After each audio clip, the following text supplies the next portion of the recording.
Good afternoon my dear students, कैसे हैं आप लोग। आशा करता हूं कि आप लोग बहुत अच्छे होंगे। मेरे प्रिय छात्रों, आप लोग हमेशा मुझसे साइंस और मैथ पढ़ते हैं, लेकिन आज मैं आपको हिंदी पढ़ाने वाला हूँ। हिंदी क्लास 12 की प्रथम कविता को आज मैं बताऊंगा। इस कविता का नाम है करबक। और कब हम लोग पहले जायसी के बारे में जान लेते हैं, फिर हम लोग कविता के बारे में जानेंगे। तो मैंने बताया था आपको जायसी के बारे में, फिर से इसको एक बार मैं आपको दोहरा दूं। आप देख पाएंगे कि मलिक मोहम्मद जायसी जी का जन्म कब हुआ था, उनकी मृत्यु कब हुई थी। थोड़ा सा यहाँ एक बार ध्यान आप देंगे, ठीक है। यहाँ देखेंगे कि इनका जायसी जी का जन्म हुआ था 15वीं सदी के उत्तरार्ध, अनुमानतः 1492 में इनका जन्म हुआ था और निधन हुआ था 1548 में। अनुमान लगाया जाता है, ये भी यानी फिक्स नहीं है, ये भी अनुमान लगाया जाता है कि 1548 में इनका मृत्यु हुआ था। इनका निवास स्थान है उत्तर प्रदेश अमेठी, कब्र अमेठी में। और वहाँ एक जगह है जायस, उत्तर प्रदेश कब्र अमेठी में एक जगह है जायस, और जायस के नाम से ही इनका नाम रखा गया जायसी। इन्होंने जायसी नाम खुद जोड़ लिया था। तो मलिक मोहम्मद इनका नाम था, लेकिन जायसी जगह के नाम को इन्होंने जोड़ा और नाम इनका हो गया मलिक मोहम्मद जायसी। याद रखेंगे। तो जायसी जायस जगह से, तो ऑब्जेक्टिव में बहुत बार पूछा गया है कि इनका जन्म स्थान क्या है, तो नाम तो जायसी है, तो जायसी है। ओके, अगला पिता का नाम था मलिक शेख ममरेज। मैं बार बार बोल रहा हूँ कि आप इनके क्या करेंगे, परिचय को याद कर जाएंगे, क्योंकि ऑब्जेक्टिव के लिए यही काफ़ी है। तो पिता का नाम क्या था, मलिक शेख ममरेज या मलिक राजे अशरफ है, ठीक है। और गुरु के इनके थे, बहुत बार गुरु भी पूछा गया है, सूफी संत शेख मोहिदी और सैयद अशरफ जहांगीर इनके गुरु का नाम था। इनकी जो वृत्तियां हैं, इनके कार्य जो है वो आरंभ में जायस में रहते थे और किसानी करते थे। शुरू में ये जायस में रहते थे, जायस जो जगह है वहीं पे रहते थे और किसानी करते थे। और बाद में शेष जीवन फकीरों की तरफ इन्होंने बिताया। तो इन्होंने अपना शेख जीवन फकीर की तरह इसलिए बिताया क्योंकि बचपन में ही इनके माता पिता इनको छोड़कर चले गए। इनके माता पिता जब मर गए तो ये साधु फकीरों के साथ रहने लगे और अपना जीवन बिताया। बचपन में ही अनाथ हो गए। देखिए यहाँ पर भी लिख दिया मैंने, ये अनाथ हो गए थे, यानी बचपन इनके माता पिता इनको छोड़कर चले गए। साधु फकीरों के साथ ये भटकते हुए अपना बचपन इन्होंने बिताया। और सबसे बड़ी बात यह है कि मलिक मोहम्मद जायसी जी जन्म से बहुत सुंदर थे। जब इनका जन्म हुआ तो बहुत ही सुंदर थे, चांद जैसा इनका सूरत था। लेकिन बाद में ईश्वर ने इनको कुरूप बना दिया, यानी इनको जब चेचक निकलते ही क्या हुआ, इनका बायां आँख और बायां कान दोनों डैमेज हो गया। सिर्फ एक ही आँख उनका रह गया था और ये कुरूप हो गए थे। चेचक निकलने के बाद इनका रूप यानी अच्छा नहीं लग रहा था।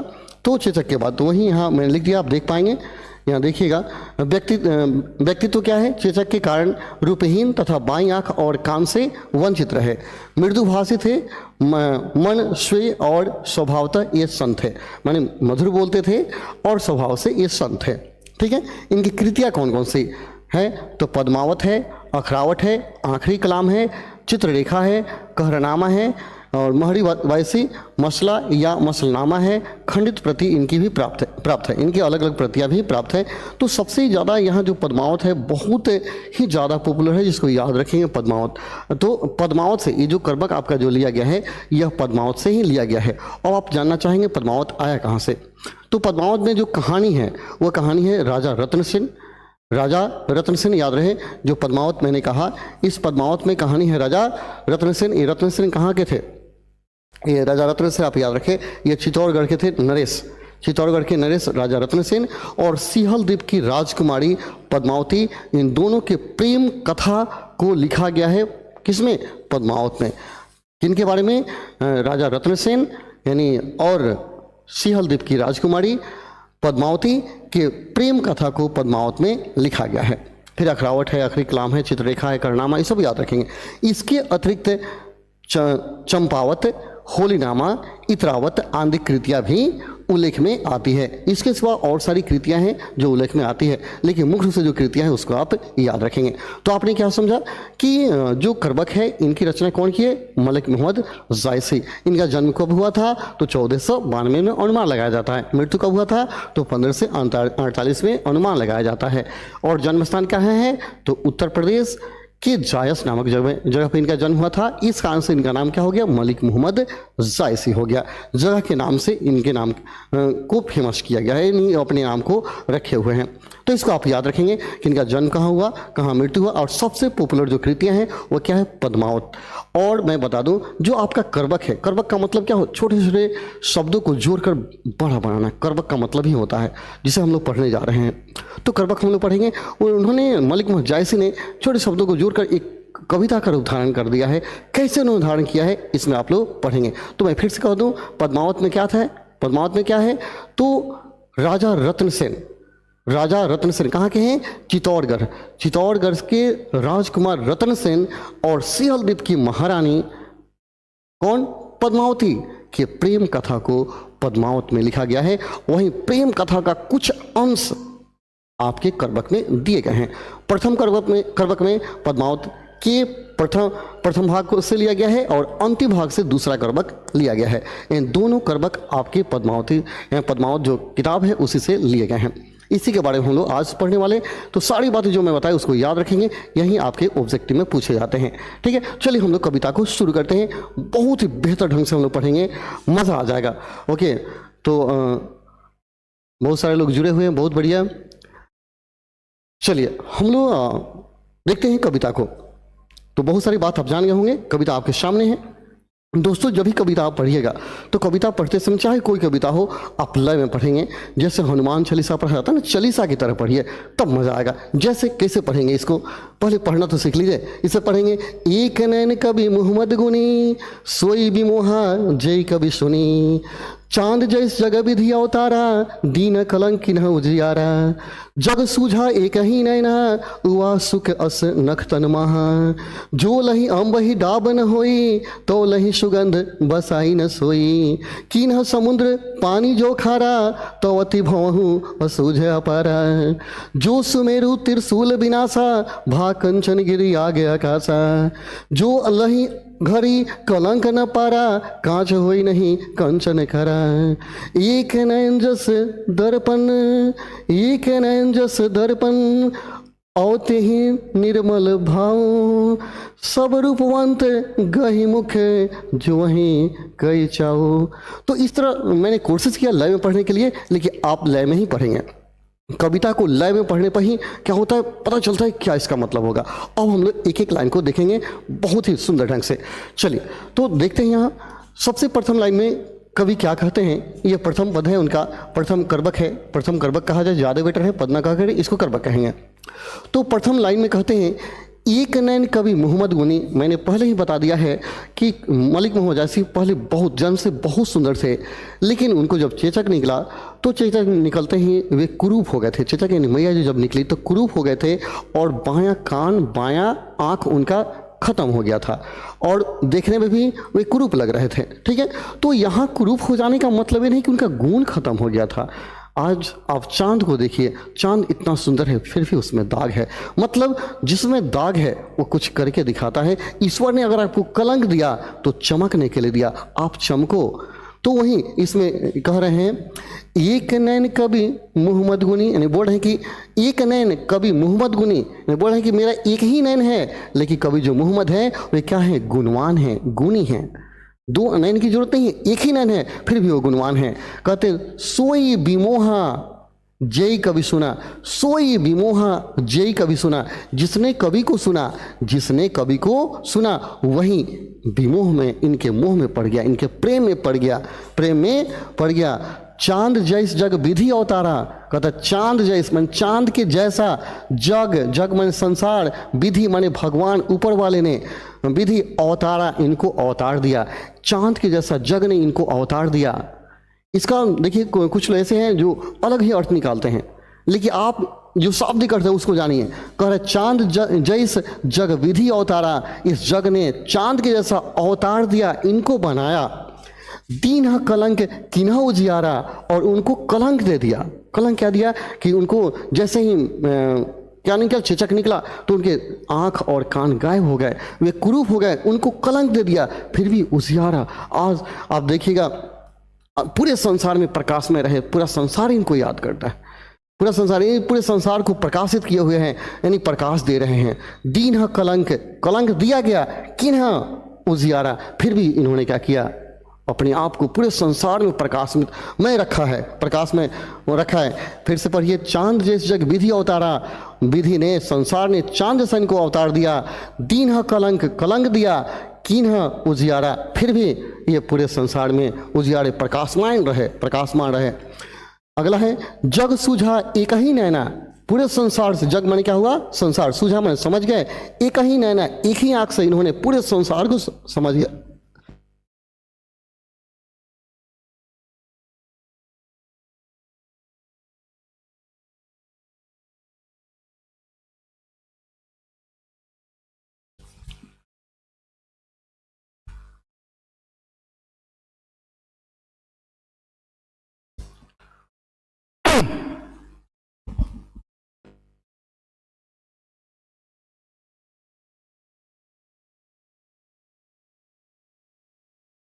थोड़ा खांसी हो गया ना, परेशानी होता है।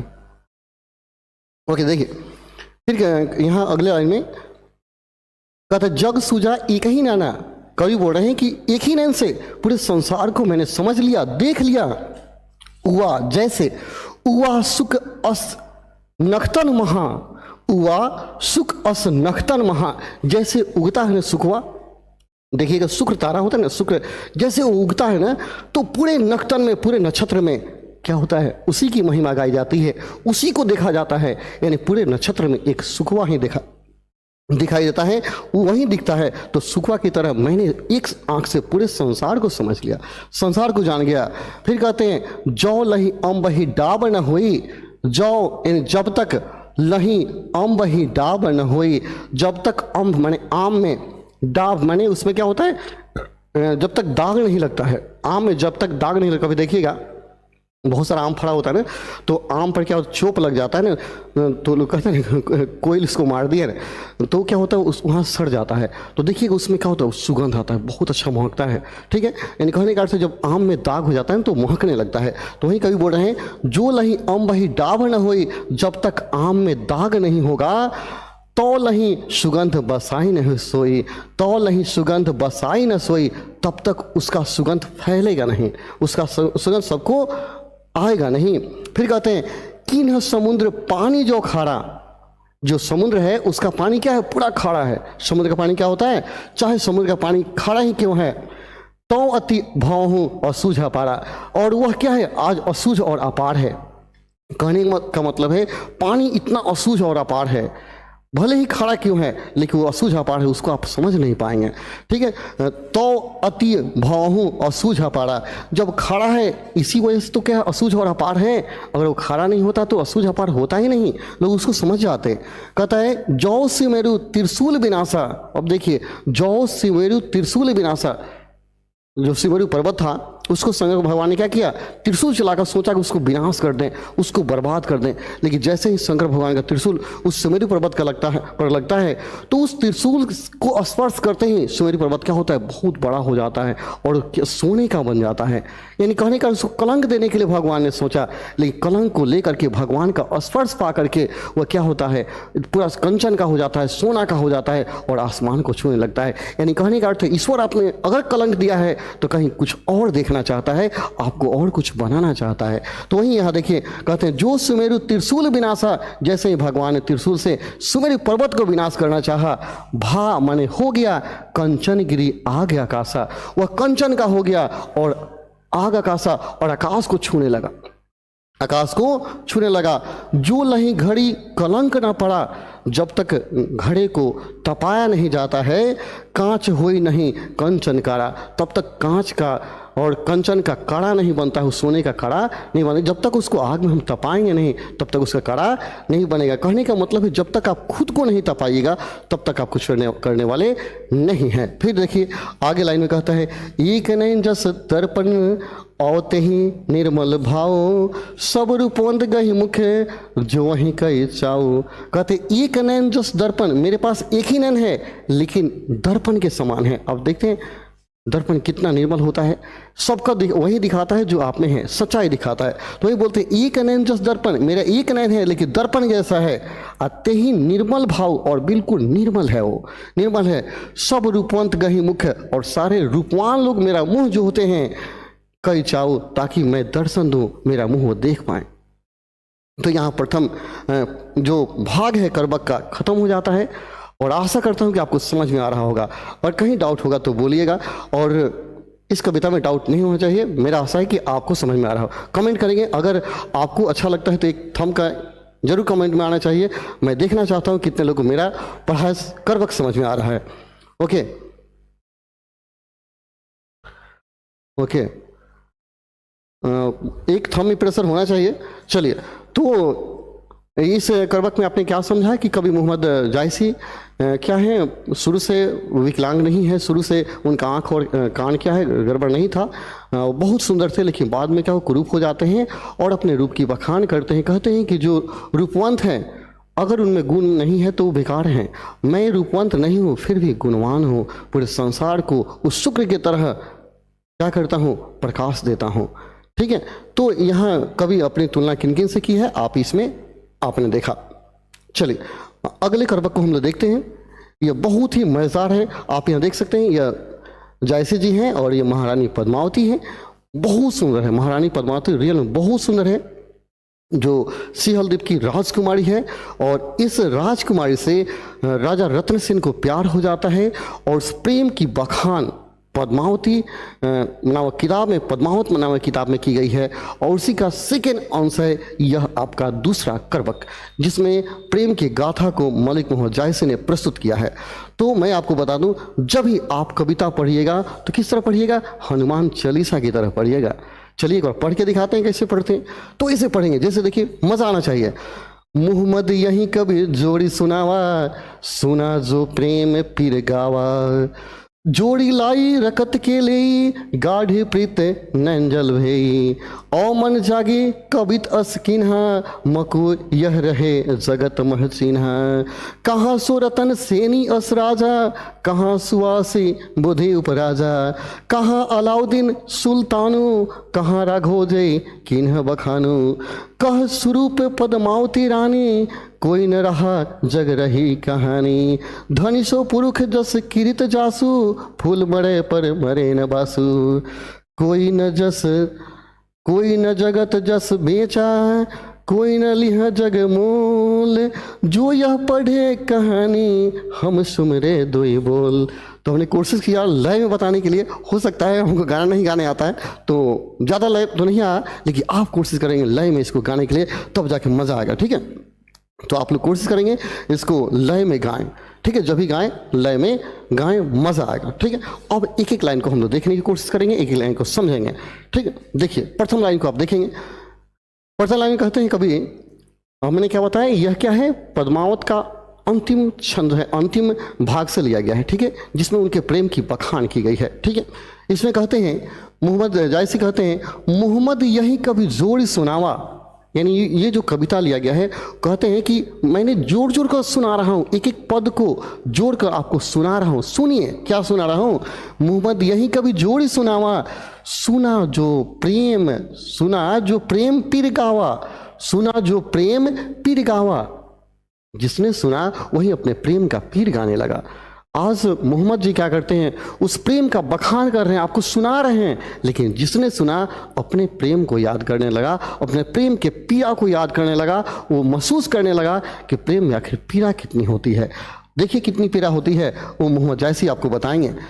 जोड़ी लाई रकत के लिए, कहते हैं कि जोड़ी लाई, जोड़ के मैंने लाया है, जोड़ी लाई जोड़ के मैंने लाया है, रकत के लिए अपने खून को निकाला, उसका लेई बना दिया, और तब उस शब्दों को जोड़ के यहाँ मैंने लाया है और आपको मैं बता रहा हूँ। जोड़ी लाई रकत के लिए, रक्त के लेई से जोड़कर मैंने इन शब्दों को लाया है।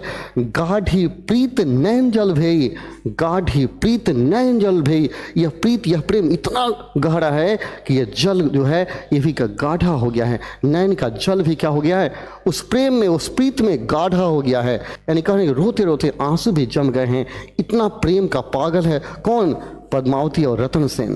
कहते हैं ओ मन जानी मेरा मन जानता है, ओ मन जानी कवित अस्किन्हा, मेरा मन जानता है कि मैंने इस कविता को क्यों लिखा है, क्यों बनाया है, क्यों मैंने जोड़ कर लाया है। ओ मन जानी कवित अस्किन्हा, मेरा मन जानता है कि मैंने क्यों इस कविता को लिखा। मकु यह रहे जगत महचिना, ताकि मेरा भी इस जगत में एक चिन्ह रह जाए, एक पहचान रह जाए। कभी यही कहते हैं कि मैं जानता हूं कि मैंने इस कविता को क्यों लिखा, इसलिए लिखा कि मेरा भी इस जगत में एक चिन्ह रह जाए। चिन्ह माने का एक पहचान रह जाए, पहचान रहे। जगत मह चिन्हा, जगत में भी मुझे एक पहचान मिले। कहाँ सो रतन सेनी अस राजा, कहाँ सो रतन सेनी अस राजा। कहते हैं आज वो रतन सेन राजा कहाँ हैं, यानी वो चले गए, चले गए। कहाँ सो रतन सेनी अस राजा, कहाँ सुआ असी बुद्धि उपराजा। और वह सुगा भी नहीं है जो पद्मावती रानी के पास था, बहुत बुद्धवान सुगा था, और वो सुगा भी आज नहीं है, वो भी चला गया, वो भी मर गया, वो भी मर गया। यानी कहने का अर्थ है ना तो राजा रत्नसेन है और ना ही पद्मावती की वो सुगा है, वो भी चला गया, मर गया, भाग गया, चला गया। कहाँ अलाउद्दीन सुल्तानू, और वह अलाउद्दीन सुल्तान भी नहीं है जिसने पद्मावती को पाने के लिए आक्रमण किया था, वो भी नहीं है, वो भी खत्म हो गया, मर गया।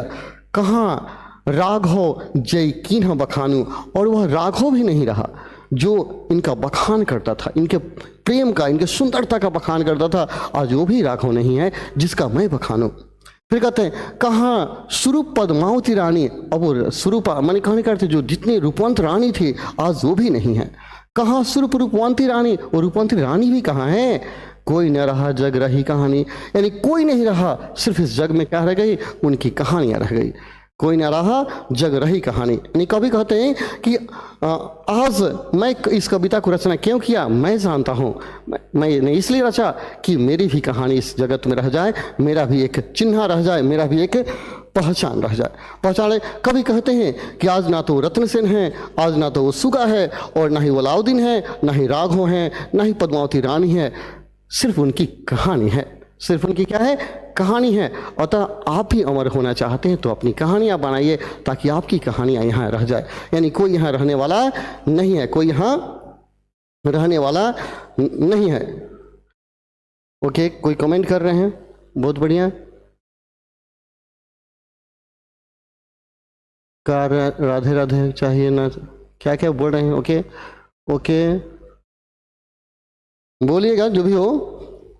ओके, अगर आप लोगों को वीडियो अच्छा लगता है तो एक बार थोड़ा सा कमेंट में थंब बनाइए और कमेंट करते रहिए, वीडियो को शेयर कीजिए ताकि मज़ा आए पढ़ाने में। और कुछ लाइन इसमें बचे हैं जिसको हम क्लियर कर देते हैं।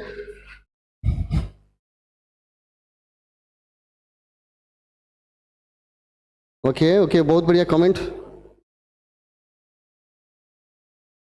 ओके, तो आपने सीखा कि सब कोई यहाँ से चला जाएगा, किसी को रहना नहीं है, सिर्फ उसकी कहानी रह जाती है। एक गाना आपने सुना होगा, मैं एक लाइन बताऊंगा, भोजपुरी गाना है, उसमें कहता है केहू गइल के। ओके चलिए, उतना अच्छा से हमको गाने नहीं आता है लेकिन ट्राई करते हैं। ओके, एक थोड़ा सा एक लाइन मैं गाऊंगा, बताऊंगा। केहू गइल केहू बा, केहू गइल केहू बा, केहू जाए वाला बा, तोहरा जिंदगी के फिल्म उड़ाए वाला बा। फिर से, केहू गइल केहू बा, केहू जाए वाला बा, तोहरा जिंदगी के फिल्म उड़ाए वाला बा। मतलब कोई चला गया और कोई जाने वाला है, यानी कोई मर गया तो कोई मरने वाला है, और उसके ज़िंदगी का फिल्म क्या होने वाला है, उड़ाने वाला है। कहने का मतलब है कि आप ही नहीं रहेंगे, आपको भी जाना है, और आपके ज़िंदगी का जो फिल्म है, आज हम लोग जो भी कर रहे हैं पिक्चर ही नहीं, पूरा जन्म से लेकर मृत्यु तक एक पिक्चर है, और मरने के बाद सारा पिक्चर क्या हो जाता है, उड़ा जाता है। इसलिए मैंने कहा कोई गहल कोई बा, कोई जाए वाला बा, और तोहरा जिंदगी के फिल्म उड़ाए वाला बा। तो याद रखिएगा, ये बहुत ही प्रेम गाथा है। भले ही प्रेम गाथा में कहानियाँ ना हो, लेकिन उस कहानियों को पिरोने वाला कोई आ जाए तो मज़ा आ जाता है, जैसे जायसी जी हैं। अब देखिए अगले लाइन में क्या कहते हैं, धनी सो पुरुष जस कृत जासु, धनी सो पुरुष जस कृत जासु। कहता है वह पुरुष धनवान है, वह पुरुष क्या है, धनवान है, जिसकी कीर्ति चलती है, जिसकी कृतियाँ चलती है। मतलब कहने का अर्थ, आपको धनी तब कहा जाएगा, पैसा से धनी आप नहीं है, जबकि आपके कर्म, आपकी कृति इस संसार में चलने लगे तो सोचिए कि आप धनवान हैं। कहता है कभी कभी, धनी सो पुरुष जस कृत जासु, वही पुरुष धनवान है जिसकी कृति यहाँ चलती है। फूल मरे पर मरे न बासु, फूल मर जाता है, यानी डाली से टूट जाता है लेकिन उसका सुगंध नहीं जाता है। तो कहने का अर्थ है आपकी कृति अगर रहेगी तो भले ही आप चले जाएंगे लेकिन आपकी सुगंध इस संसार को सुगंधित करते रहेगी। तो सुगंध फैलाइए। अगले लाइन कहता है के न जगत जस बेचा, के न जगत जस बेचा, के न लिह जगमोल, जो यह पढ़े कहानी हम सुमिरे दुई बोल। बोले कि कोई न जगत जस बेचा, इस जगत में किसी ने अपने जस को नहीं बेचा, अपने जस को यानी परोपकार को कोई बेचता नहीं है। आप कहीं से परोपकार नहीं खरीद पाएंगे। जगत को न बेचा और कोई न लिया जस मोल, और ना ही उसका कोई मोल लगा सकता है। आपके परोपकार का ना तो कहीं बिक्री हो सकती है और ना ही इसका कोई मोल लगा सकता है। और जो यह पढ़े कहानी हम सुमिरे दुई बोल, जो यह कहानी पढ़ेगा हम भी थोड़ा सा समझ जाएंगे। कौन बोलते हैं? जायसी जी बोलते हैं कि कहानी लिखने का मतलब यही है, कविता लिखने का मतलब यही है कि जब जब कोई पढ़ेगा तब तब हमें याद करेगा। तो आशा करता हूं कि आपको बहुत अच्छा लगा होगा। ठीक है, तो कहीं अगर दिक्कत हो तो बोलिएगा। अब इसमें जो कुछ प्रश्न हैं, उत्तर हैं, उसको हम लोग कर लेंगे। चलिए इसके प्रश्न उत्तर को देखते हैं जो परीक्षा में पूछे जाते हैं। ओके चलिए, और बहुत सारे लोग कमेंट कर रहे हैं। ओके,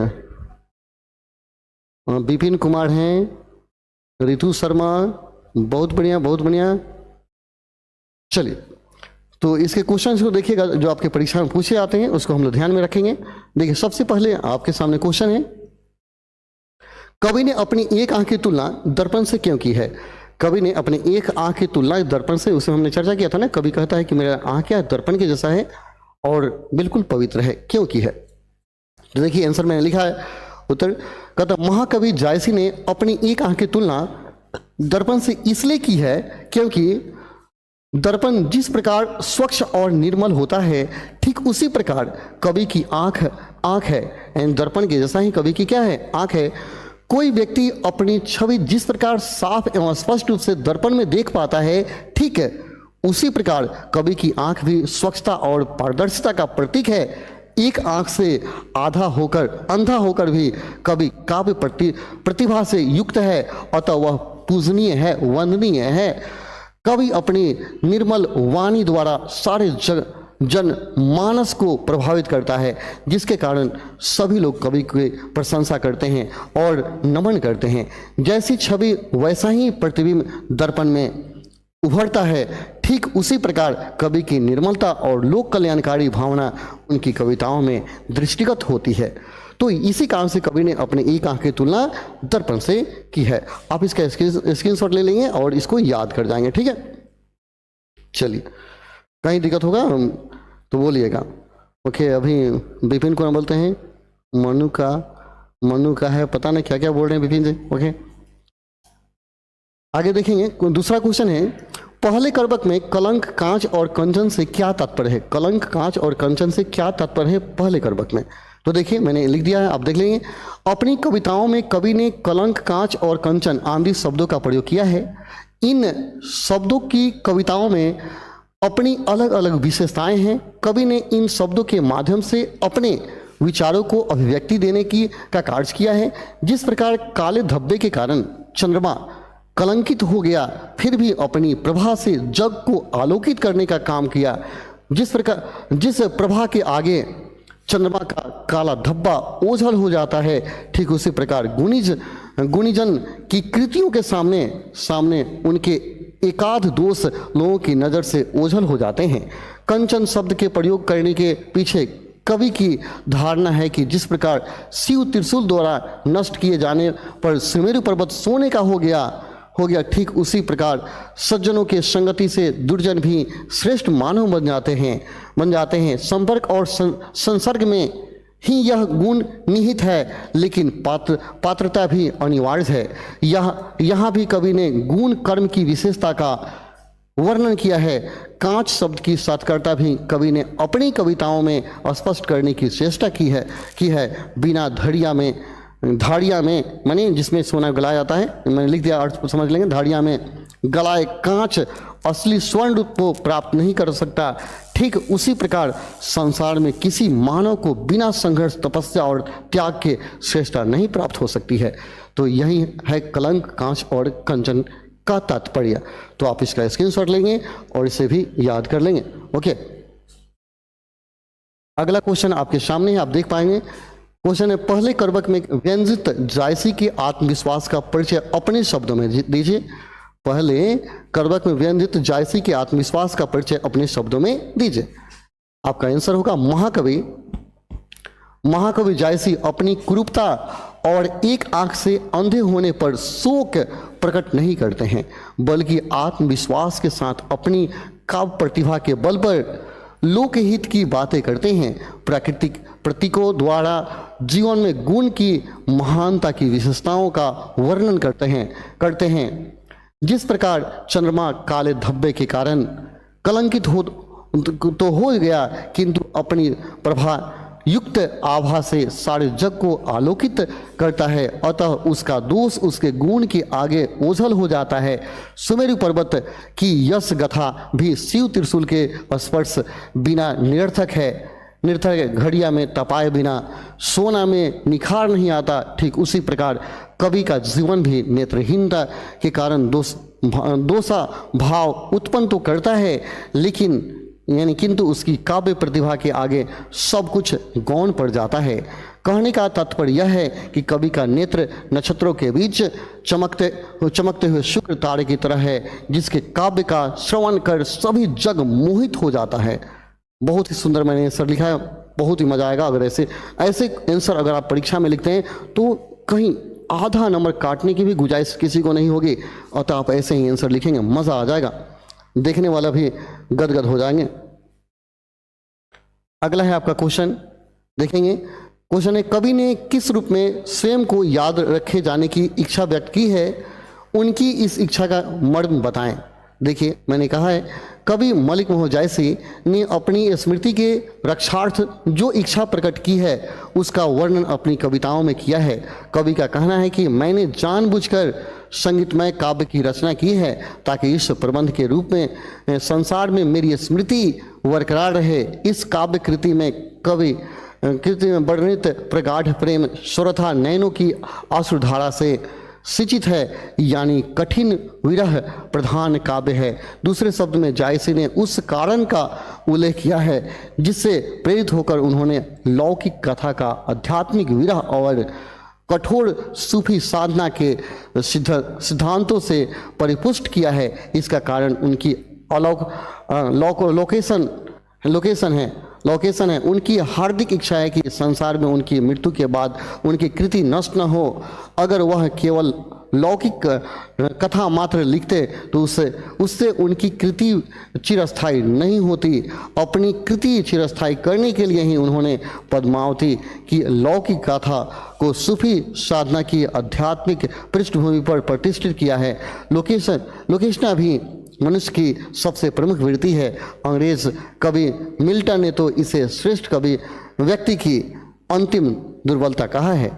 तो अच्छा से आप इसे देखेंगे और याद कर लेंगे, ठीक है। अगला क्वेश्चन था, बहुत ही बढ़िया क्वेश्चन है, रक्त के लेई का क्या अर्थ है। भी भैया इसको आप याद कर लेंगे, परीक्षा में अगले साल पूछना चाहिए इसको, ठीक है। यहाँ पर लेखक ने लेई के रूपक के से यह बताने की चेष्टा की है कि उसने अपने कथा के विभिन्न प्रसंगों को किस प्रकार एक ही सूत्र में बांधा है। कवि कहता है कि मैंने अपने रक्त की लेई बनाई है, अर्थात कठिन साधना की है। यह लेई या साधना प्रेम रूपी आंसुओं से अपलावित की गई है। कवि का व्यंग्यार्थ है कि इस कथा की रचना उसने कठोर सूफी साधना के फलस्वरूप की है और फिर इसको उसने प्रेम रूपी आंसुओं से विशिष्ट आध्यात्मिक विरह द्वारा पुष्ट किया है।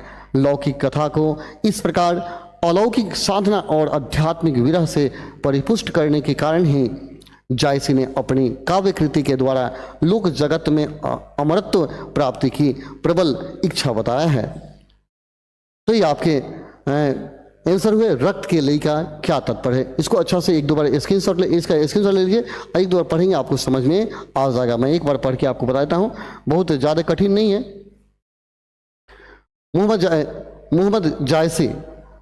मोहम्मद यही कवि जोड़ी सुनावा। यहाँ कवि ने जोड़ी शब्द का प्रयोग किस अर्थ में किया है, ठीक है, ये बताना है। तो देखिए, मलिक मोहन जायसी ने अपने जीवन काल में समय समय पर लिखे गए प्रसंगों की एक व्यवस्थित प्रबंध के रूप में प्रस्तुत किया है। यह जोड़ी जोड़ना यानी व्यवस्थित करने के लिए प्रस्तुत हुआ है। कवि ने विविध प्रसंगों या घटनाओं को एक साथ प्रबंधन स्वरूप में व्यवस्थित कर लोक जगत में अपनी काव्य कृति को प्रस्तुत किया है। कवि ने अपनी कविता में प्रेम पीर की चर्चा की है। सूफी साधना का सर्वस्व है प्रेम पीर। इस प्रेम पीर की चर्चा सभी सूफी कवियों ने अपनी काव्य कृतियों में की है। जब साधक किसी गुरु की कृपा से उस दिव्य सौंदर्य स्वरूपी परमात्मा की झलक पा लेता है और उसके पश्चात जब उसकी वृत्ति की संसार की ओर पुनः पुनरावृत्ति होती है, तब उसका हृदय प्रेम की पीर या आध्यात्मिक विरह वेदना से व्यथित हो उठता है। गजब का आंसर है, आप इसको देखेंगे बहुत ही बड़े सुंदर ढंग से मैंने लिखा है। अगर ऐसे आंसर लिखते हैं ना तो परीक्षा में एक भी नंबर नहीं कटने वाला है, फुल का फुल नंबर आपको मिलेगा। तो यहाँ आपका कविता क्या होता है, खत्म हो जाता है पूर्ण रूप से। कैसा लगा कविता आप कमेंट में जरूर बताएंगे कि कैसा लगा, ताकि हम भी समझें कि मेरा मेहनत आपको कैसा लगा, ताकि फिर हम अगले कविता को लेकर आएँ और इससे भी मज़ेदार ढंग से आपको पढ़ाएं। तो चलिए फिर मिलते हैं कुछ देर बाद। आज हम लोग मैथ पढ़ने वाले हैं और इसके बाद दूसरे सब्जेक्ट को पढ़ें। चलिए मिलते हैं कुछ देर बाद, तब तक के लिए धन्यवाद। जय हिंद, जय भारत, जय मेरे प्रिय छात्रों और जय प्रज्ञा।